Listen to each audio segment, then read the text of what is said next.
డిజైన్ల ఖరారులో కేసీఆర్ ఒత్తిడి.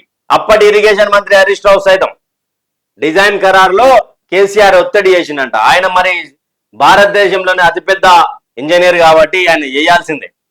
ఆయన చేయకపోతే మళ్ళీ ఆయన పేరు రాదు కదా, ఆయన సపరేట్ ఉంటుంది. తొందరగా అప్రూవల్ కావాలనే షరతులతో బలవంతంగా సంతకాలు చేయించారు.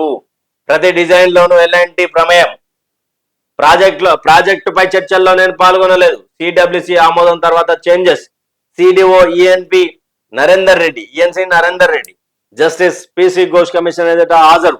ఇక్కడ కాళేశ్వరం మీద జరుగుతున్నటువంటి జ్యుడిషియల్ ఎంక్వైరీలో పూర్తి స్థాయిలో కేసీఆర్ కాక ఏం చేసిందంట అంటే తొందరగా కావాలి, 1,00,000 కోట్లు నేను మింగాలి, తొందరగా నేను ఏదో తినాలి, ఏదో ఒకటి నేను మింగనీకే ఆయన అప్పటి ఇరిగేషన్ మంత్రి హరీష్ రావు మనం అనుకునేది అరే అవ్వ 24 గంటలు పనిచేసే మంత్రి ఏదన్నా దొరుకుతారు బాయ్ సాబ్.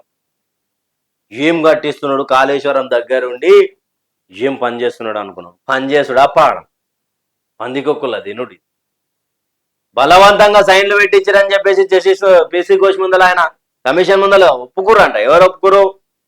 CDO ENC Narender Reddy. ప్రతి డిజైన్ లోను